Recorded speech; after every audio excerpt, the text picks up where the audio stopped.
Well, despite the channel being called Two Wheel Talk, today I'm breaking the rules because the MT-07 and the CRF are taking a back seat. I recently bought a Mazda MX5 and just completed a load of home maintenance, mostly preventative. I thought I'd make a quick video on the products I used, why I did things in this order, what I think's important, and obviously start an oil debate for some controversy. Yes, I'm looking at Arch Oil right there.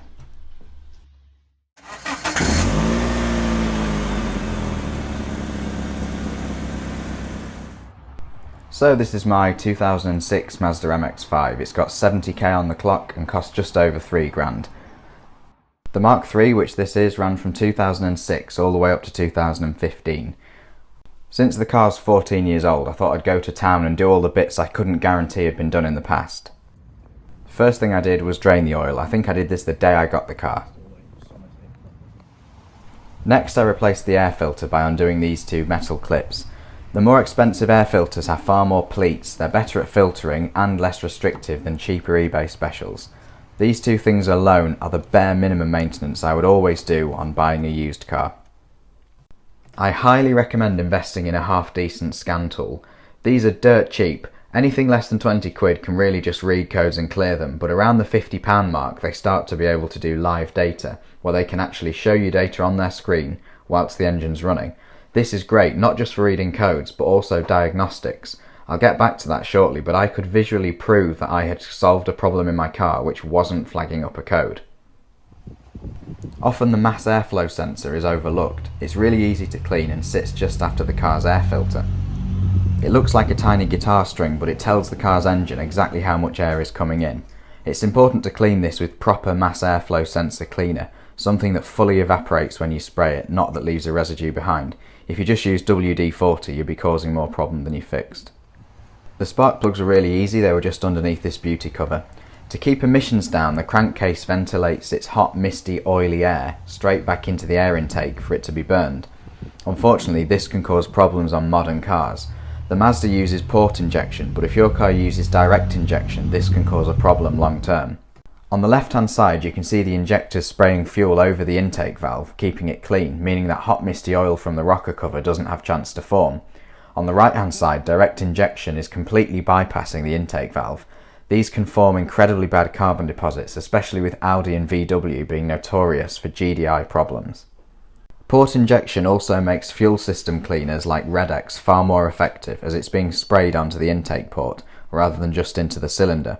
This led me to double dose Red-X on a few full tanks of fuel with noticeably better results, certainly smoother idle.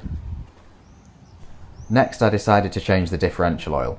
The drive shaft sends power to the rear of the car and the differential splits it to each wheel. I had no evidence that this oil had ever been changed before, so I decided to change it myself. After reading a lot of hype about Redline's lightweight shockproof oil, I decided to give it a try in the differential. The limited slip diff on the MX5 can be quite noisy, but I have to admit this bubblegum blue shockproof oil has made it a lot quieter. I also decided to do the gearbox and use some Redline MT90 for this. I think compared to our American cousins, in the UK and Europe we're quite poor at gearbox and differential oil maintenance. A lot of cars reach the scrapyard with their original OEM oil still inside. There weren't really many iron filings on the magnet at the bottom of the gearbox, however the oil has made a dramatic improvement in gear shifting. The entire drivetrain feels much better. 14-year-old mineral oil put in by the manufacturer can't compare to a fully synthetic oil made in 2020. Going back to code readers, it's important to have one that does live data so that you can see fuel trim. This is the live adjustment your car's doing, either adding fuel or subtracting fuel. The map file governs the entire running of the car across the whole rev range, throttle position, timing, injection of fuel, etc.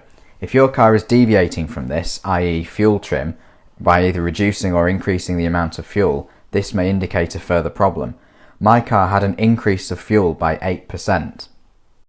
I'll leave a link to this PDF in the description, but if you imagine the map file told your car to hold the injector open for a fraction of a second, but the injector was mostly blocked, the car will have to hold it a lot longer to get the desired amount of fuel. After a few tanks of V-Power and some strong Red-X, this has cured my car. It's gone from plus 8% fuel trim to plus 0.8, which is well within tolerances. Next I decided to completely change the coolant. Thankfully the MX5 has a really convenient screw cap underneath the radiator which will drain roughly 5 out of the 7 litres of coolant. After filling back up with distilled water, running the car for a bit and then draining again, I did this 2 or 3 times to be sure I'd got most of the old coolant out. When finally topping the radiator back up, I use engine ice. I've used this on the CRF before. There were 3 of us who all noticed great results when using this off-road. The radiator would come on a lot less often. After all, it was designed in Florida for the hot Florida sun. I have no doubt it'll survive a mild British summer. Before I get onto the controversial stuff, which will no doubt have mixed opinion, I did notice after a week or so of ownership that I had a little bit of water in the boot. This worried me originally, however it was a simple fix of cleaning the drain holes found just behind the headrests. This was a really easy fix because after pulling the roof down and looking behind each headrest you can see a drain hole. This water normally drains through to the bottom of the car, however one of them was blocked. I followed instructions online and bought a trombone cleaner. It's like a large pipe cleaner that you push through the hole and pull out the bottom of the car. A few leaves and a couple of stones came out. That's now fully cured.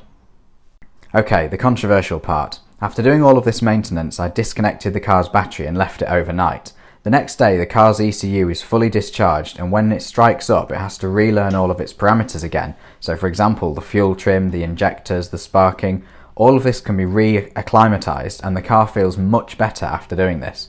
Some people online, however, think this is a terrible idea.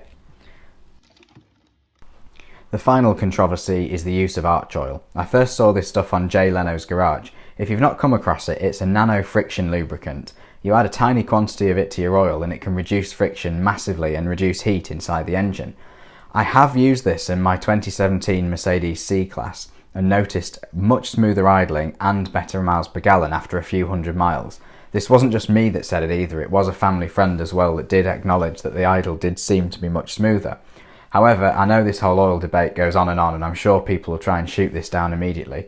If you do have any questions about it, feel free to ask.